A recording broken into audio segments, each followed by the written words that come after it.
ajarkan kepada anak-anak kita, ajarkan kepada cucu-cucu kita, nggak boleh tinggal sholat 5 waktu, kalau bisa usahakan berjamaah di masjid. Itulah kenapa Rasulullah sallallahu alaihi wasallam muru auladakum bis shalah wa hum sab'a sinin, suruh anakmu salat ketika dia usia 7 tahun.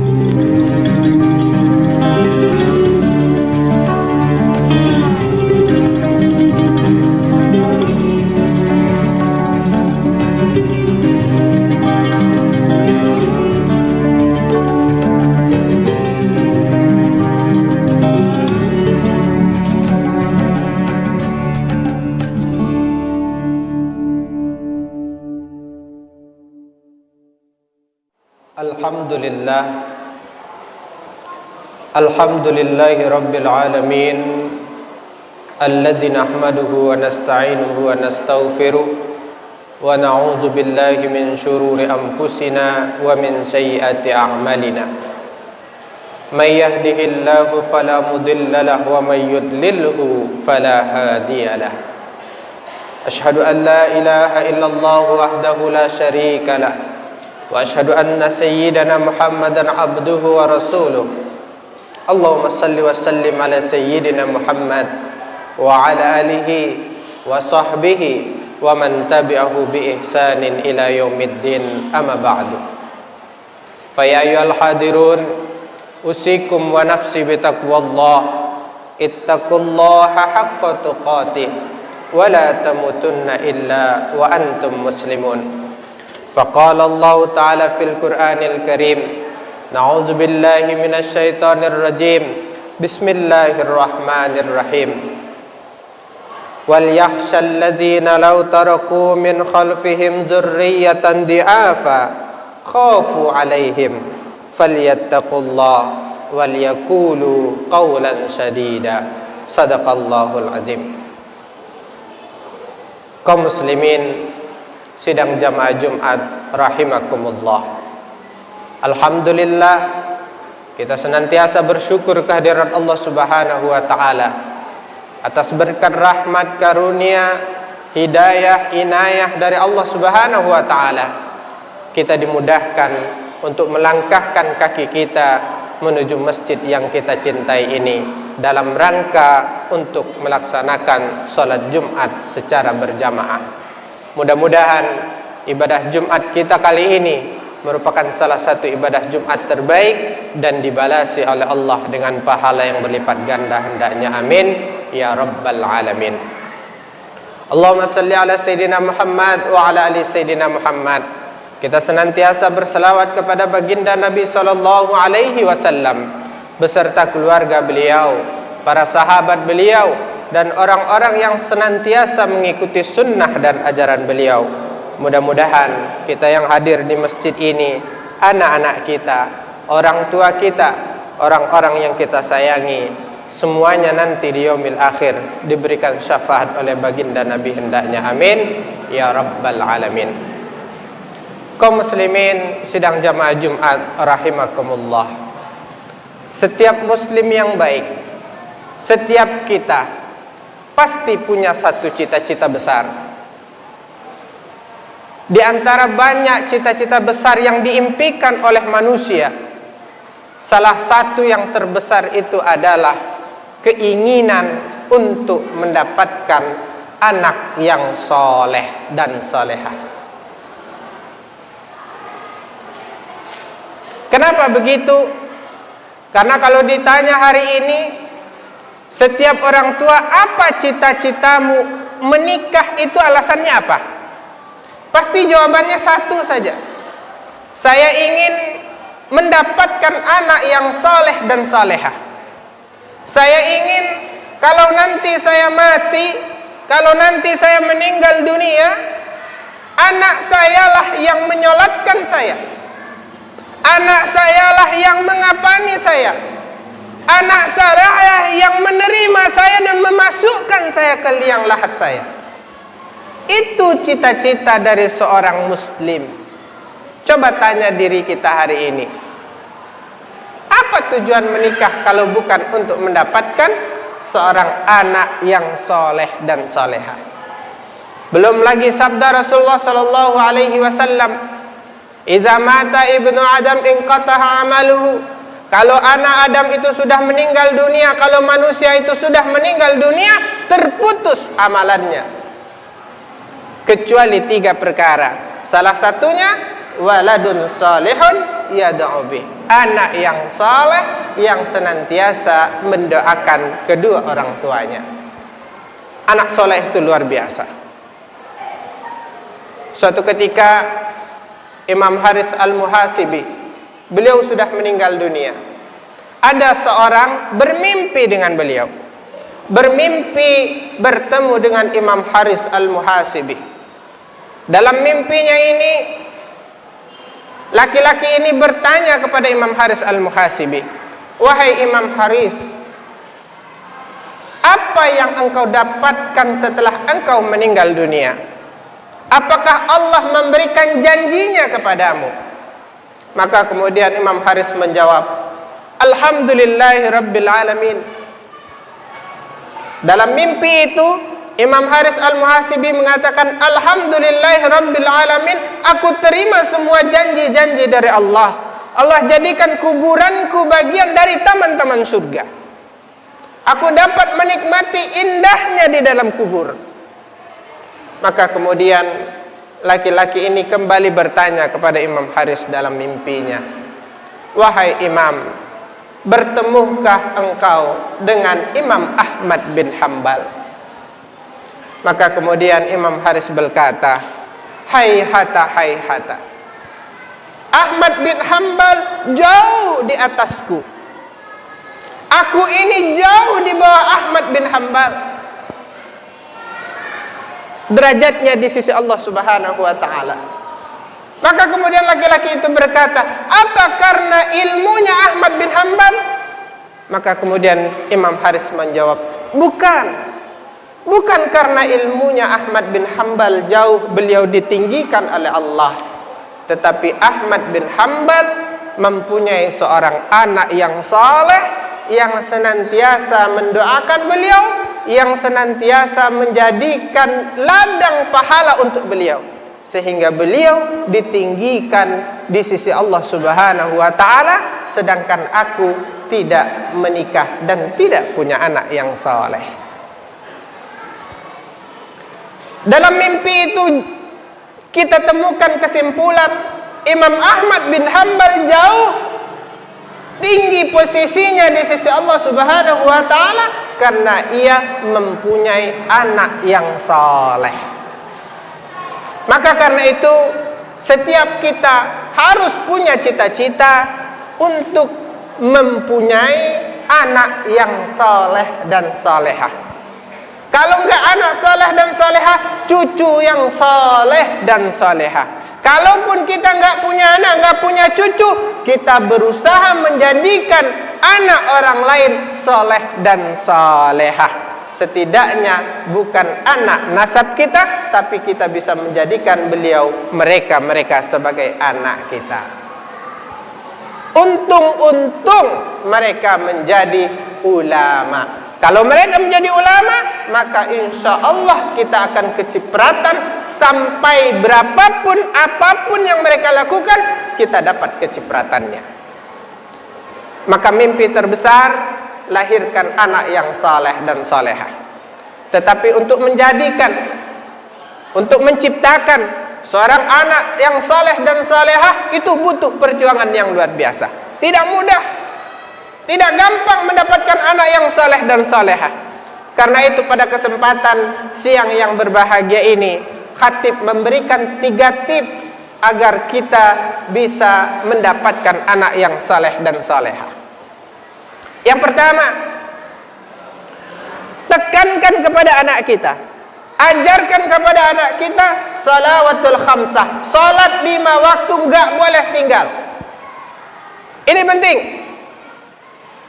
Ajarkan kepada anak-anak kita, ajarkan kepada cucu-cucu kita, enggak boleh tinggal salat 5 waktu, kalau bisa usahakan berjamaah di masjid. Itulah kenapa Rasulullah sallallahu alaihi wasallam muru auladakum bis shalah wa hum sab'a sinin, suruh anakmu salat ketika dia usia 7 tahun. Wa in asara, kalau usia 10 tahun enggak mau salat, fadribu, boleh dipukul, kata Rasulullah. Enggak main-main. Salat imaduddin. As-salatu imaduddin. Salat itu tiang agama. Kalau tiangnya saja tidak ada, kalau tiangnya saja tidak kokoh, maka bagaimana agama ini akan tumbuh di diri anak-anak kita? Maka salat 5 waktu tidak boleh ditinggalkan. Tanya terus. Ada seorang ibu-ibu pernah bertanya kepada saya, Ustadz, sampai kapan kita menyuruh anak kita salat? Saya jawab, sampai anak-anak kita bosan kita suruh. Jam 5 bangunin. Enggak mau bangun, 5:05 bangunin lagi. Enggak bangun, 5:10 bangunin lagi. Enggak mau, siram, salat. Betapa banyak hari ini orang tua yang tidak memperhatikan itu. Bahkan sayang-sayang, orang tuanya pun bangunnya jam 6 pagi. Pengen dapat anak yang soleh. Nyuruh anak salat, bapaknya enggak salat ke masjid. Jadi kalau kita ingin mendapatkan anak-anak yang soleh, maka suruh mereka salat 5 waktu, enggak boleh tinggal, usahakan di masjid. Ada seorang preman besar pernah bertemu dengan saya. Beliau taubat. Kemudian saya tanya kepada beliau, bagaimana abang taubat? Saya enggak tahu kenapa Allah memberikan hidayah, Ustaz. Tetapi yang jelas, kata beliau, sepreman-premannya saya, sebajingan-bajingannya saya alhamdulillah tidak pernah meninggalkan salat 5 waktu. Mungkin karena itu Allah memberikan hidayah kepada saya. Ini penting. Senakal-nakal pun kita, sebajingan-bajingan apapun kita, salat jangan pernah ditinggalkan. Enggak ada alasan meninggalkan salat. Enggak bisa berdiri, boleh duduk. Enggak bisa duduk, boleh berbaring. Enggak bisa berbaring, boleh telentang. Enggak bisa telentang, pakai isyarat. Enggak bisa isyarat, dalam hati. Yang penting salat. Enggak ada air, boleh tayamum. Enggak ada tayamum, enggak bisa air, enggak ada tayamum, enggak bisa, salat aja, enggak perlu wudu. Yang penting salat. Kapan kita boleh meninggalkan salat? Kalau sudah mati. Jadi kalau salat 5 waktu kita tekankan kepada anak-anak kita, insya Allah anak-anak kita dijaga oleh salat itu. Itu yang pertama. Yang kedua, kalau kita menginginkan anak yang saleh dan salehah, jangan pernah berikan kepada anak-anak kita makanan yang haram. Kutul halal, berikan kepada mereka makanan yang halal. Betapa banyak cerita-cerita orang-orang saleh, mereka melahirkan anak-anak yang saleh, penyebabnya adalah makanan yang halal. Kita ingat di Turki ada seorang pembaharu namanya Badi'uz Zaman Said An-Nursi. Badi'uz Zaman Said An-Nursi ini SMP itu hafal Al-Quran, cerdas sekali. Saking cerdasnya guru-gurunya bingung, ini anak gua sangat cerdas. Maka kemudian guru-guru bersepakat, kapan-kapan kita main ke rumahnya Said An-Nursi. Akhirnya suatu ketika guru-guru pun pergi dari Istanbul, pergi ke rumah Said An-Nursi, 3 jam perjalanan. Sampai di rumah ketemu sama ibunya. Guru-guru ini bertanya kepada ibunya Said An-Nursi, apa yang kau berikan kepada anakmu sehingga ia sangat cerdas sekali?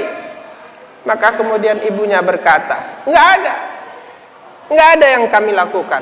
Kami beri makanan biasa, enggak ada doa, paling doa. Kami orang biasa saja. Kemudian guru-guru bertanya, bapaknya mana?